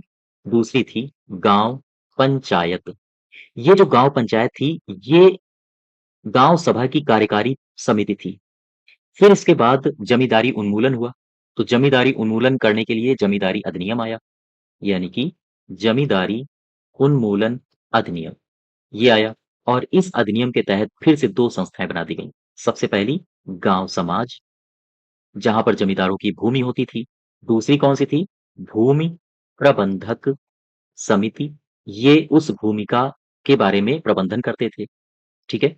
तो गाँव समाज की कार्यकारी समिति क्या थी? भूमि प्रबंधक समिति। और गाँव सभा की कार्यकारी समिति क्या थी? गाँव पंचायत। ठीक, 4 संस्थाएँ हो गई अपने उत्तर प्रदेश में ग्रामीण स्तर पर।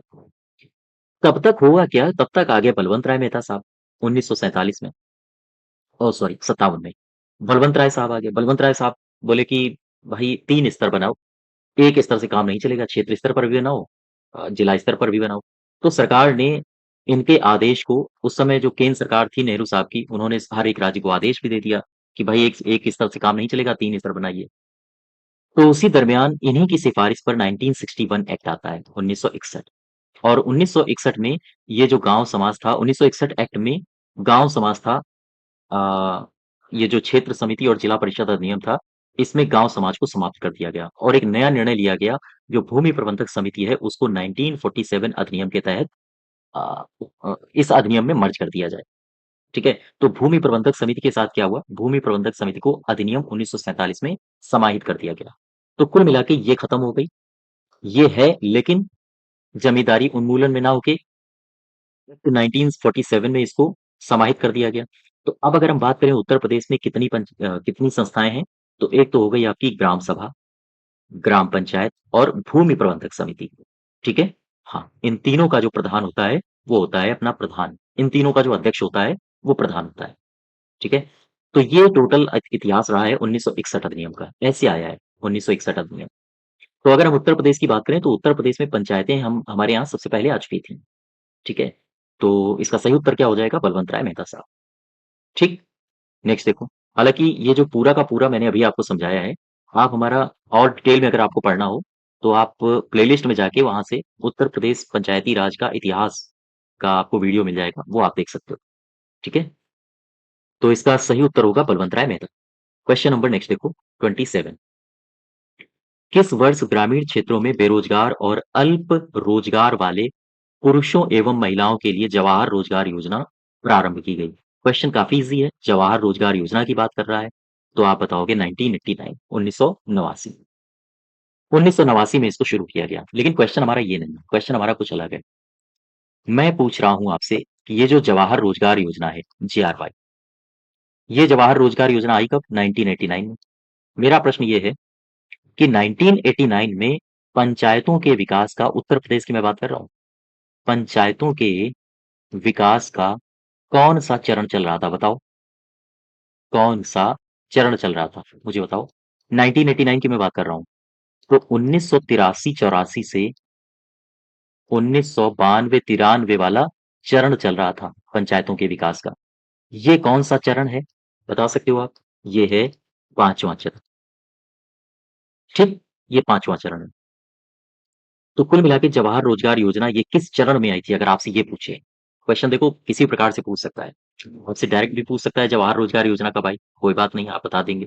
लेकिन अगर आपसे ये पूछ दे कि जवाहर रोजगार योजना उत्तर प्रदेश में पंचायतों के विकास के किस चरण में आई, तो आप बताओगे पांचवा। काल, इसका कार्यकाल क्या है, इसका टाइम पीरियड क्या है? 83-84 से 92-93। अब एक क्वेश्चन मैं और आपसे पूछ रहा हूँ, अगर आपसे ये पूछ दे कि जवाहर रोजगार योजना किस पंचवर्षीय योजना में आई, किस पंचवर्षीय योजना में आई, ये वाला क्वेश्चन आपके शायद CHSL में क्वेश्चन पूछा गया था, तो तब आप क्या बताओगे? तब आप बताओगे 1900, कौन सी पंचवर्षीय योजना थी? ये थी 1985 से लेकर 1990 वाली थी। 1985-90, ये कौन सी थी? ये थी पांचवी, छठी, हाँ ये सातवीं पंचवर्षीय योजना थी, सेवेंथ 5 ईयर प्लान। ठीक, याद रखो। जवाहर रोजगार योजना ये कब आई? किस पंचायतों के विकास चरण में आई, तो आप बताओगे पांचवें। किस पंचवर्षीय योजना में आई, तो आप बताओगे सातवें। 1985 से 90, ये सातवीं पंचवर्षीय योजना का कार्यकाल था। ठीक, अब एक क्वेश्चन और मैं यहाँ से पूछता हूँ आपसे, ये जो जवाहर रोजगार योजना है ना, ये जवाहर रोजगार योजना किन योजनाओं को मर्ज करके बनाई गई थी, ये भी आपसे पूछा जा सकता है, तो ध्यान रखिएगा। राष्ट्रीय ग्रामीण रोजगार गारंटी कार्यक्रम चलाया जा रहा था। ठीक, और एक कार्यक्रम चलाया जा रहा था जिसका नाम है ग्रामीण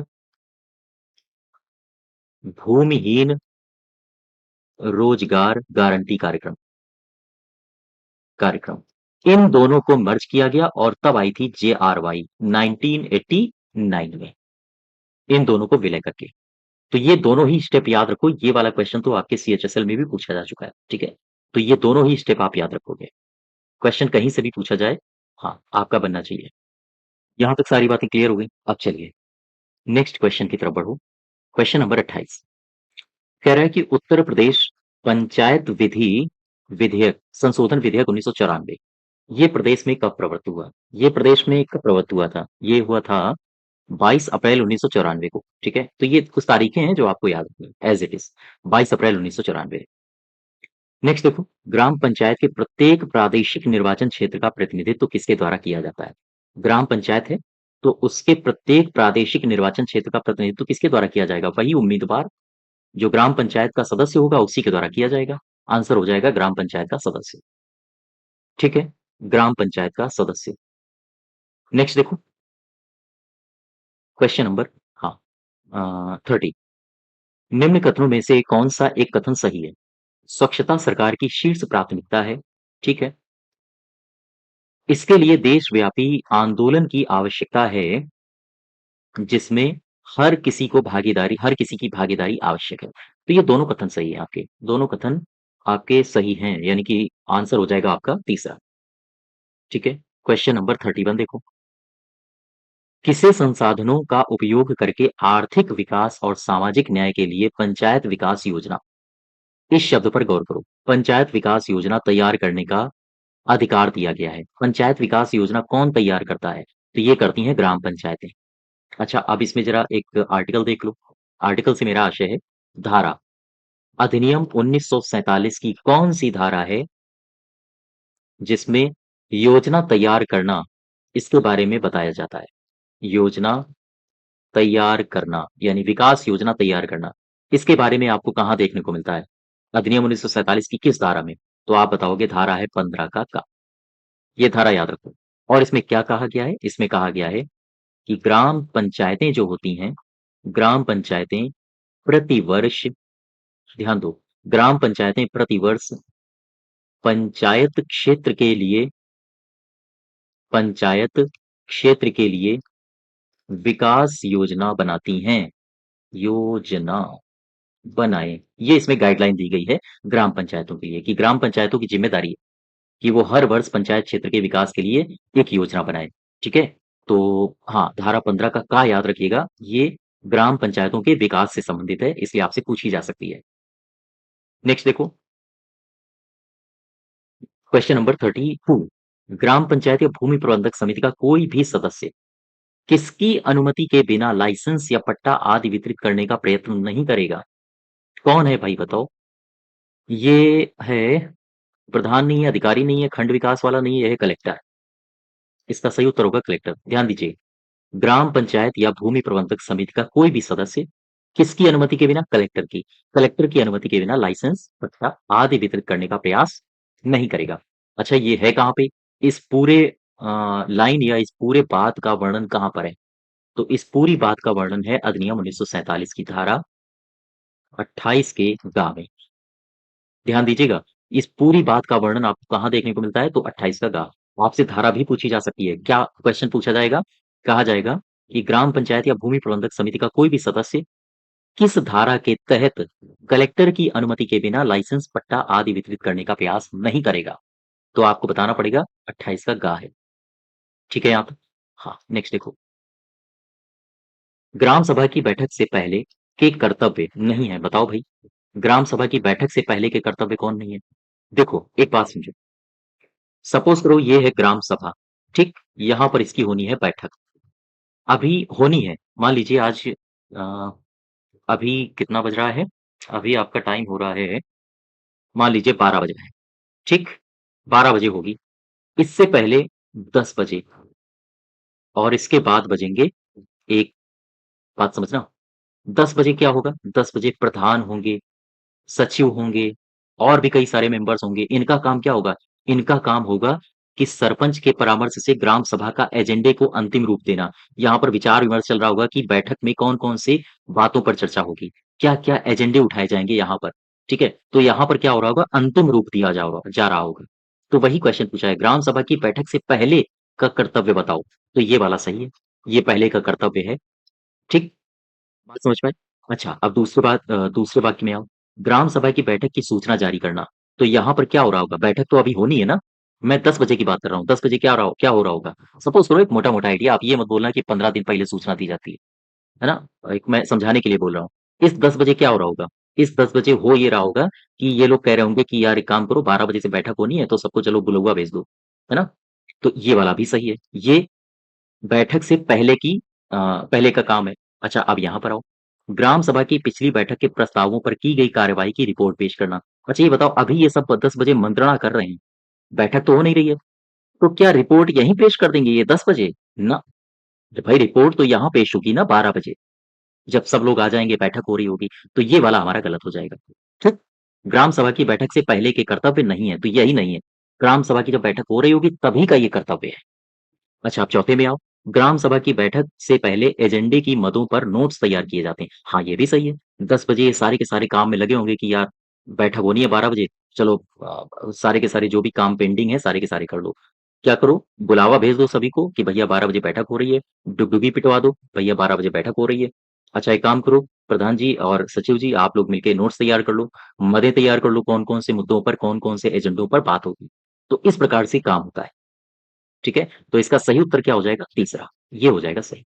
ये रिपोर्ट पेश यहाँ नहीं होगी 10 बजे, ये होगी 12 बजे। ठीक है? हाँ, तो ये बातें अगर ये बातें ना समझ में आई हों, तो आप कमेंट बॉक्स में बताइए। मैं फिर से कोशिश करूँगा नए रूप में समझाने की। तो ख़ैर, क्वेश्चन देखो नेक्स्ट, 34, ग्राम प्रधान से सवाल जवाब करने का अधिकार किसे होता है? सचिव भी कर सकता है, ग्राम पंचायत का सदस्य भी कर सकता है, ये भी कर सकता है, लेकिन इसका जो सही उत्तर होगा, ज़्यादा सही, वो ग्राम पंचायत के सदस्य होने चाहिए, है ना? ज़्यादा नज़दीकी उत्तर, यही होगा दूसरा। क्वेश्चन नंबर 34 का दूसरा। नेक्स्ट देखो, निम्नलिखित में से सही है, कौन-सा सही है? पंचायती राज व्यवस्था लोकतंत्र को वास्तविक धरातल पर पंचायती राज व्यवस्था लोकतंत्र को वास्तविक धरातल पर की प्रथम पाठशाला है। इसमें जो ये लिखा है, लेन की नहीं होना चाहिए, यहाँ पर होना चाहिए लाने की, ठीक है? ध्यान दीजिएगा। पंचायती राज व्यवस्था लोकतंत्र को वास्तविक धरातल पर लाने की प्रथम पाठशाला है। बिल्कुल सही है ये। और दूसरा कह रहा है कि इसमें समाज के सभी नागरिक प्रत्यक्ष रूप से सहभागिता निभाते हैं, तो ये भी सही है। ये दोनों कथन और कारण दोनों सत्य हैं, ठीक है? हाँ, नेक्स्ट देखो, पंचायती राज व्यवस्था की सफलता में रुकावटों का कारण क्या है?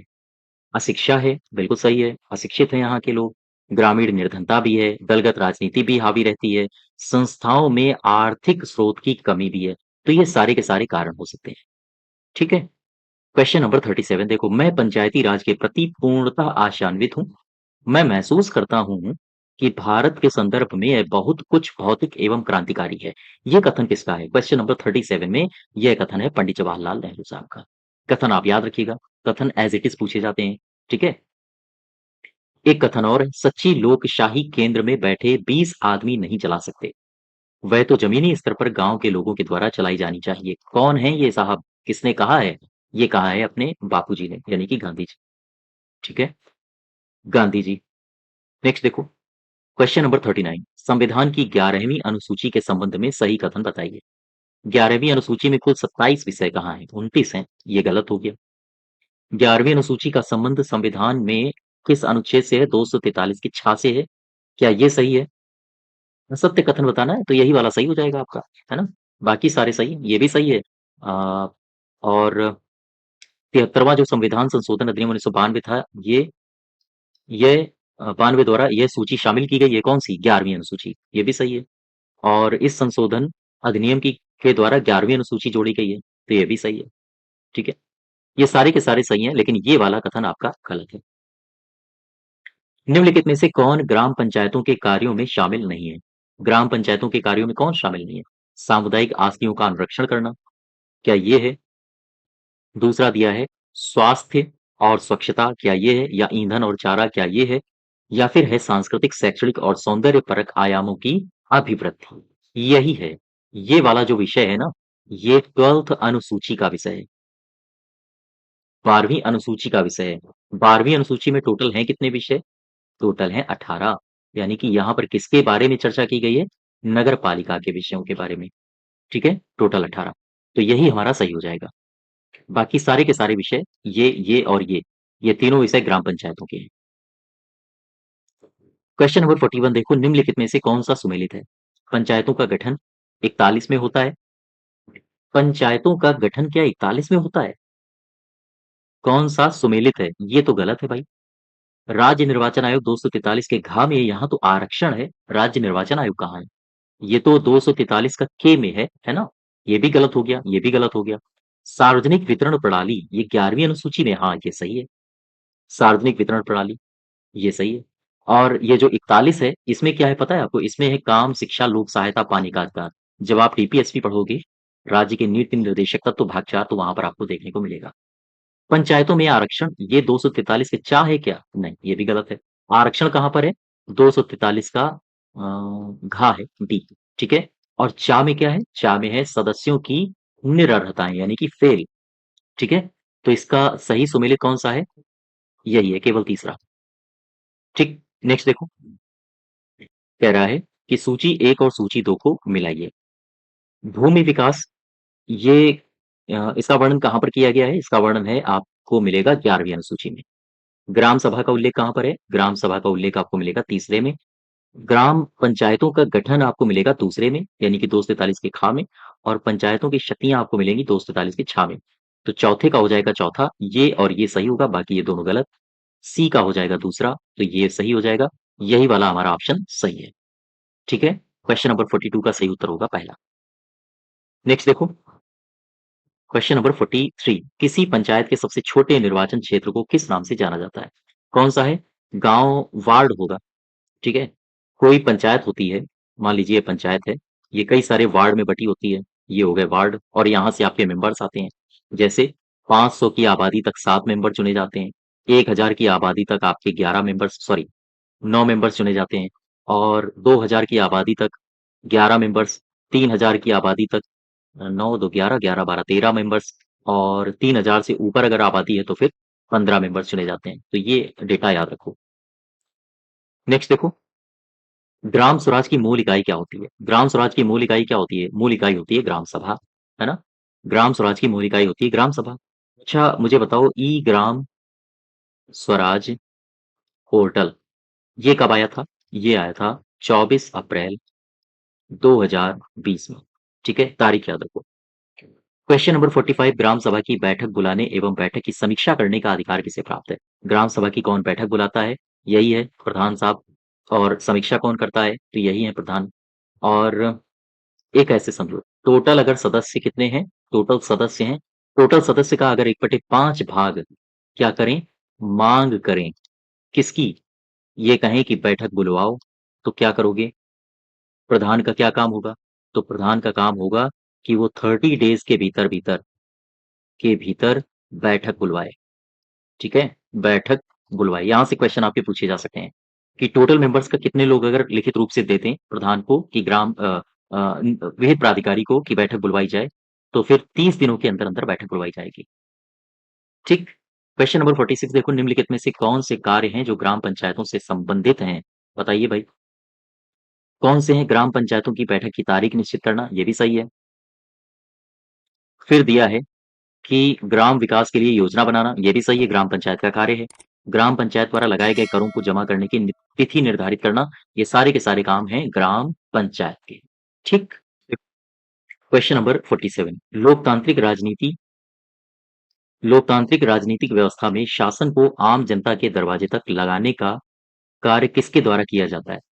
आम जनता के दरवाजे तक लगाने का काम किसके द्वारा किया जाता है? ये क्वेश्चन आपसे पूछा है।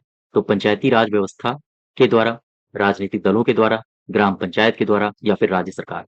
ये किया जाता है पंचायती राज व्यवस्था के द्वारा, ठीक है। हाँ, पंचायती राज व्यवस्था के द्वारा। नेक्स्ट देखो, पंचायती राज व्यवस्था की प्राथमिक संस्था कौन सी है? तो इसकी प्राथमिक संस्था होती है ग्राम सभा। ग्राम सभा, ग्राम सभा में रिवीजन करो जरा 1947 एक्ट को उठा के। ग्राम सभा, बताओ भाई, इसकी परिभाषा कहां पर है? दो, धारा 2 के 56। इसका गठन कहां पर है? तो आप बताओगे धारा 3 में, ठीक है। और इसका गठन किस अध्याय में है अगर आपसे ये पूछे, तो बताओगे अध्याय नंबर 2। याद रखिएगा, ये कुछ ही बातें हैं, 2-3 इनको बार बार रिवाइज करिए, क्योंकि एग्जाम हॉल में अगर इस तरह के क्वेश्चंस गलत होते हैं तो सिलेक्शन से बहुत दूर हम लोग निकल जाते हैं, है ना? हाँ। अच्छा एक चीज मैं और आपसे पूछ रहा हूँ, ग्राम सभा की बैठक होनी है, ठीक। ग्राम सभा की क्या होनी है? बैठक। अच्छा ये जो बैठक होगी, क्या मुझे बता सकते हो इसकी गणपूर्ति कितनी होनी चाहिए? ग्राम सभा की बैठक के लिए गणपूर्ति, तो जो टोटल सदस्य होंगे ना, टोटल सदस्य का 1/5। अब मैं क्वेश्चन बदल रहा हूं, मैं कह रहा हूं कि अगर प्रधान को हटाना है, तो अब बताओ गणपूर्ति कितनी होनी चाहिए? बताओ भाई, ध्यान दो, ग्राम सभा की बैठक होनी है तो टोटल सदस्यों का 1/5 गणपूर्ति होनी चाहिए। गणपूर्ति वो मिनिमम संख्या होती है जिससे काम हो सके, है ना? मैंने कई बार आपको समझाया है। अब अगर प्रधान को हटाना है तो गणपूर्ति कितनी होनी चाहिए? तो ग्राम सभा का टोटल जितना भी मेंबर होगा उसका 1/3। ये संख्या बदल गई है, ध्यान रखिएगा। प्रधान को हटाना है तो 1/3 मेंबर्स, गणपूर्ति केवल बैठक के लिए तो 1/5 मेंबर्स। क्लियर है? हाँ, अब आगे बढ़ो। क्वेश्चन नंबर 49 कह रहा है, प्रत्येक ग्राम सभा की प्रति वर्ष कितनी सामान्य बैठकें होती हैं? पीछे मैंने बताया था आपको, पूरी टेबल बनवा दी थी, है ना? ग्राम सभा, ग्राम पंचायत, क्षेत्र पंचायत और जिला पंचायत। तो ग्राम सभा पूछा है, तो एक वर्ष में कितनी बैठकें होनी चाहिए? 2, ठीक है। और धारा बता सकते हो आप इसकी? धारा क्या है? कमेंट बॉक्स में बताइए। क्वेश्चन नंबर 50, तहसील स्तर पर सरकारी निकायों को क्या कहा जाता है?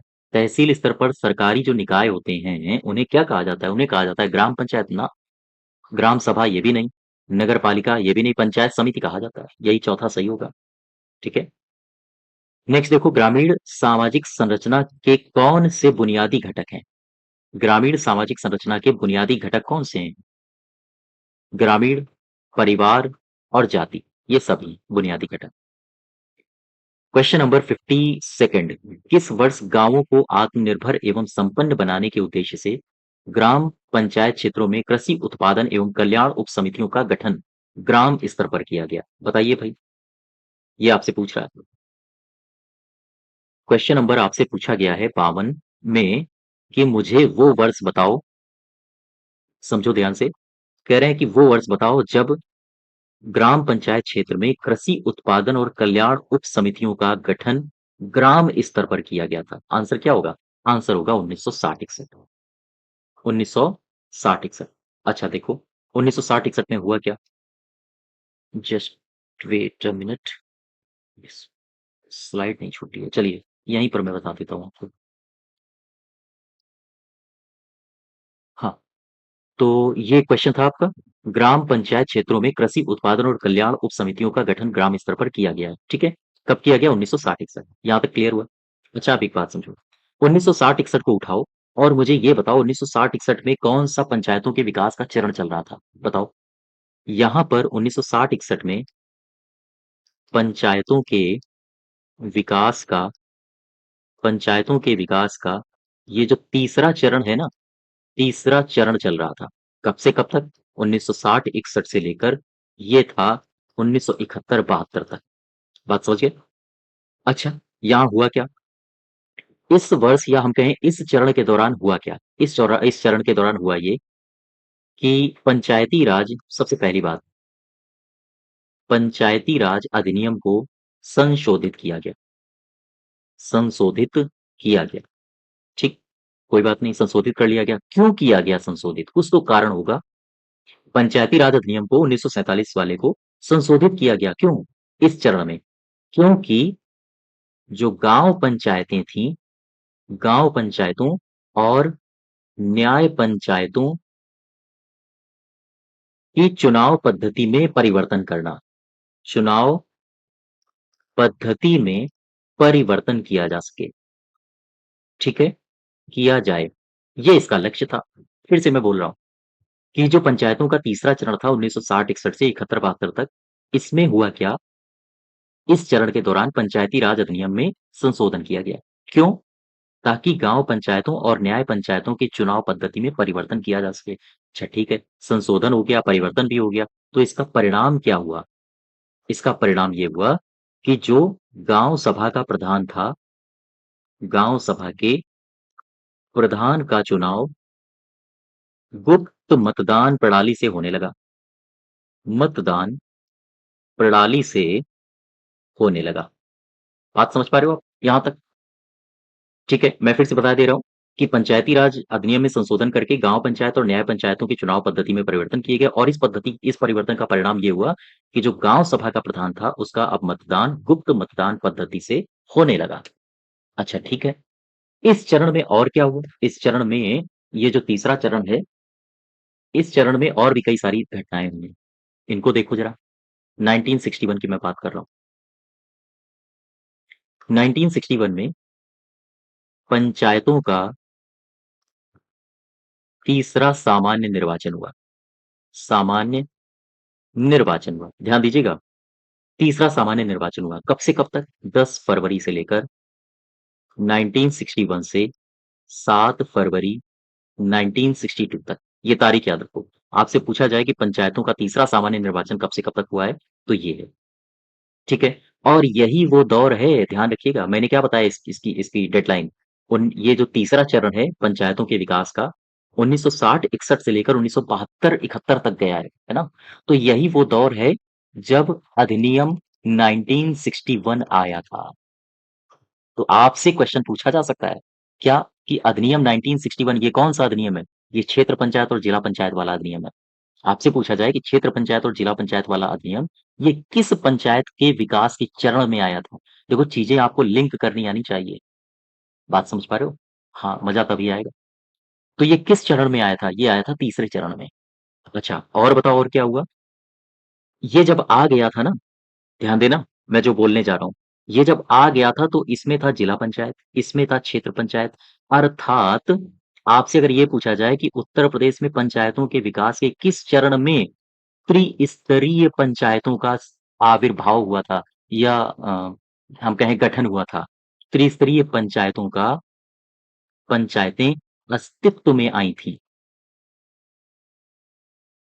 इंपॉर्टेंट क्वेश्चन है ये, एग्जाम में पूछा जा सकता है कि पंचायतों के विकास के किस चरण में त्रिस्तरीय पंचायतों का विकास हुआ था। तो पंचायतें कौन सी हैं? त्रिस्तरीय। और चरण कौन सा है? तीसरा। याद रखोगे आप? त्रिस्तरीय पंचायतें हैं, तीसरे चरण में आ रही हैं, कोई दिक्कत नहीं, याद हो गया है ना? अब कुछ फैक्चुअल डेटा है, कुछ फैक्ट्स हैं जो आपको पता होने चाहिए। इसी दौरान तीसरा आम चुनाव भी हुआ। तीसरा आम चुनाव भी हुआ, है ना? तीसरे सामान्य निर्वाचन हुए थे 10 फरवरी 1961 से लेकर 1962 तक। तो तीसरे आम निर्वाचन के बाद ग्राम पंचायतें कितनी थी? बताओ। ग्राम पंचायतें तीसरे आम निर्वाचन के बाद ये थी 72,2,3,3। और न्याय पंचायतें कितनी थी तीसरे आम निर्वाचन के बाद? न्याय पंचायत कितनी थी? ये थी 8594। तो ये डेटा है कुछ जो आपको याद होनी चाहिए, और इन डेटा को आप कैसे लिंक करते हुए चीजों के साथ, वो भी मायने रखता है। ठीक है? हाँ। नेक्स्ट देखो, क्वेश्चन नंबर 53 कह रहा है कि पंचायती राज की त्रिस्तरीय प्रणाली में कौन कौन शामिल होता है? क्वेश्चन तो काफी इजी है, आपने कर भी दिया होगा। ग्राम पंचायत, ब्लॉक पंचायत और जिला पंचायत, ये सभी हो जाएंगे। लेकिन मेरा ये क्वेश्चन नहीं है। मेरा क्वेश्चन क्या है? आओ जरा समझते हैं। मैं आपसे ये पूछ रहा हूं, मैंने उठाई है ब्लॉक पंचायत यानी कि क्षेत्र पंचायत। मैं जा रहा हूं अधिनियम 1961 के पास। ठीक? अधिनियम 1961 में मैंने एक धारा उठाई। धारा है 6। इस धारा में क्या वर्णन है? इस धारा में वर्णन है क्षेत्र पंचायतों की रचना या फिर संरचना। ये इसमें वर्णन है। मैं अधिनियम 1961 की बात कर रहा हूं। अब देखो, क्षेत्र पंचायतों की संरचना की बात की गई है। क्षेत्र पंचायतों की संरचना में कौन कौन शामिल होता है? आपसे ये पूछा जा सकता है। तो सबसे पहले कौन शामिल होगा? क्षेत्र पंचायत का प्रमुख। ठीक है? दूसरा कौन शामिल होगा? होगा इसके जो निर्वाचित सदस्य होंगे वो होंगे। निर्वाचित सदस्य इसमें शामिल होंगे। ठीक है? और ये जो निर्वाचित सदस्य होंगे ये प्रत्यक्ष चुने जाने वाले सदस्य होंगे। और कौन होगा? लोकसभा और विधानसभा के सदस्य होंगे। और ऐसे सदस्य जो ये जो मान लीजिए कोई निर्वाचन क्षेत्र है, लोकसभा और विधानसभा के ऐसे सदस्य होंगे जो इस निर्वाचन क्षेत्र का प्रतिनिधित्व करते हैं। बात समझ पाए? और कौन होगा? राज्यसभा और विधान परिषद के सदस्य होंगे। ये कैसे सदस्य होंगे? ये ऐसे सदस्य होंगे जो खंड के भीतर निर्वाचक के रूप में पंजीकृत हो। ध्यान दीजिएगा। हाँ, इसमें और इसमें अंतर क्या है? इसमें क्या था? ध्यान दीजिए, लोकसभा और विधानसभा के ऐसे सदस्य जो इस निर्वाचन क्षेत्र का प्रतिनिधित्व करें, क्षेत्र का प्रतिनिधित्व करें। और यहां पर मैंने क्या लिखा? यहां पर मैंने लिखा है कि राज्यसभा और विधान परिषद के ऐसे सदस्य जो इस खंड के भीतर निर्वाचक के रूप में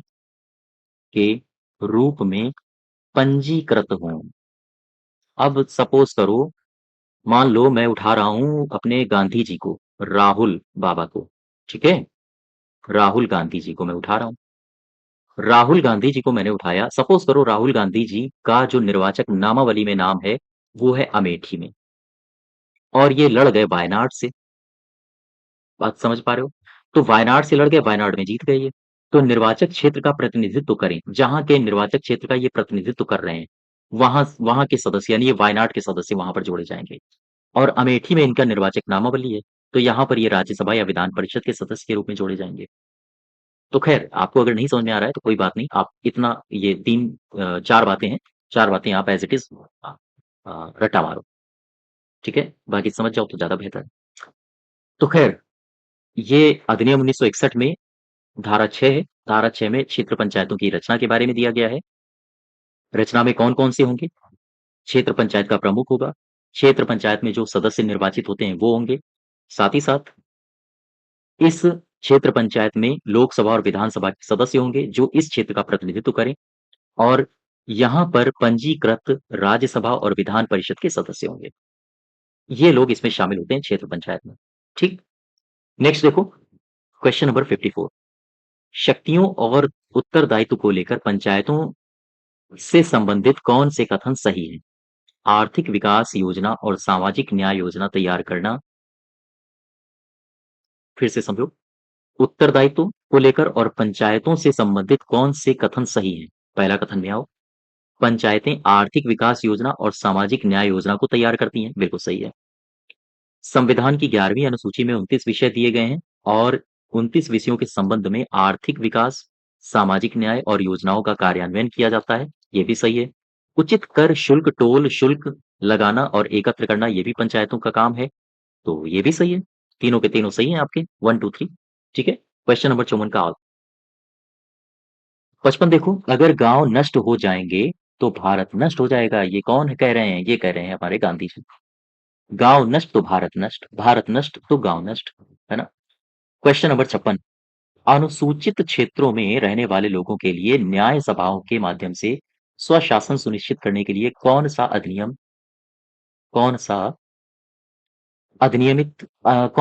है? ये क्वेश्चन होना चाहिए। कौन सा एक्ट अधिनियमित किया गया है? ठीक है, फिर से समझो अनुसूचित क्षेत्र में रहने वाले लोगों के लिए न्याय सभाओं के माध्यम से स्वशासन सुनिश्चित करने के लिए कौन सा एक्ट अधिनियमित किया गया? ये एससी वाली बात हो रही है, सॉरी एसटी की बात हो रही है, तो आंसर हो जाएगा पेसा, पीईएसए। पीईएसए ये कब आया था? 24 दिसंबर 1996 में। तारीख याद रखो। इसका पूरा नाम होता है panchayat extension to the scheduled areas. ठीक है, इसके बारे में मैंने आपको डिटेल में बताया है। लगभग आप देखिए जाके हमारी प्लेलिस्ट में, वहां पर मैंने एम लक्ष्मीकांत से पूरा आपको कोट करके बताया है। ठीक है, क्वेश्चन नंबर 57 पंचायतों द्वारा आर्थिक विकास और सामाजिक न्याय की योजनाओं को क्रियान्वित करने के लिए किस प्रकार की चुनौतियों का सामना करना पड़ता है? कार्यात्मक, वित्तीय, प्रशासनिक स्वायत्ता, ये सभी करनी पड़ती है। तभी तो पंचायतों का उतना उत्थान नहीं हो पा रहा है जितना होना चाहिए। क्वेश्चन नंबर 58 देखो प्रत्येक प्रादेशिक निर्वाचन क्षेत्र से जिला परिषद सदस्य प्रतिनिधि निर्वाचित होते हैं। ये कोई क्षेत्र है, यहां से एक ही सदस्य तो निर्वाचित होगा। प्रत्येक प्रादेशिक निर्वाचित क्षेत्र से कितने जिला परिषद के सदस्य निर्वाचित होते हैं? तो एक ही होता है। ठीक है, नेक्स्ट देखो जिला परिषद का कार्यकाल कितने वर्ष का होता है? ये कह रहा है जिला परिषद का कार्यकाल कितने साल का होता है? तो ये होता है 5 साल का। आंसर होगा तीसरा। इसमें जरा एक बात समझो, कार्यकाल कार्यकाल से संबंधित कुछ बातें। ठीक है, सबसे पहले ग्राम पंचायत का कार्यकाल, क्षेत्र पंचायत का कार्यकाल और जिला पंचायत का कार्यकाल। इनका कार्यकाल किस धारा में है और कार्यकाल किस अवधि तक होता है? ये दो बातें आपको एज इट इज याद रखनी है। मैं इसकी टेबल बनाए दे रहा हूं, आप याद कर लो। ठीक, समझो ग्राम पंचायत का कार्यकाल ये किस धारा में है? तो आप बताओगे 12 का 3 का। समझ गए? कार्यकाल कितना होता है? तो आप बताओगे पहली जैसे ही बैठक होगी, पहली बैठक से 5 साल तक। ठीक, अब आ जाओ क्षेत्र पंचायत में। क्षेत्र पंचायत का कार्यकाल किस धारा में है? तो आप बताओगे 8 का 1। कितना समय का कार्यकाल होता है इसका? तो आप बताओगे जैसे ही पहली बैठक होगी वहां से लेकर 5 साल तक, यानी पहली बैठक की तिथि से, मेरा कहने का आशय है। ठीक, अब आ जाओ जिला पंचायत में। जिला पंचायत का कार्यकाल किस धारा में है? तो आप बताओगे 20 का 1। कितना कार्यकाल होता है? तो पहली बैठक की तिथि से 5 साल तक। तो ये बातें आप याद रखो। ठीक है, पूरी टेबल आप बना लो। एक ही जगह चीजें आप जब लिखोगे तो बार बार फिर पन्ना पलटना नहीं पड़ेगा आपको एग्जाम के टाइम। हाँ, नेक्स्ट देखो जिला परिषद की सामान्य शक्तियां क्या है? अपनी आधिकारिता के बाहर शिक्षा, स्वास्थ्य, राहत पर खर्च कर सकती है, बिल्कुल सही है।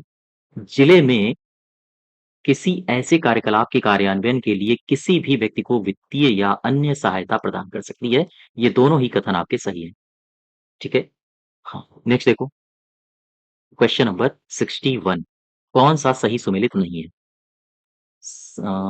सहकारी समितियाँ भाग 9 के ग में हैं, गलत है। 9 के ग में नहीं है, ये हैं 9 के ख में, सहकारी समितियाँ। ठीक है? और पंचायतें कहाँ पर हैं? भाग 9 में है, ये सही है। नगर पालिकाएँ भाग 9 के क में है, ये भी सही है। संपत्ति का अधिकार भाग 12 में है, ये भी सही है। तो ये तीनों सही हैं, लेकिन समितियाँ गलत हो गए। ये सही नहीं है। अच्छा, सहकारी समितियों का अगर आपसे आर्टिकल पूछ ले तो आप क्या बताओगे? 243 का या जा से लेकर 243 के या ना तक, ये है इसका आर्टिकल। ठीक है? हाँ।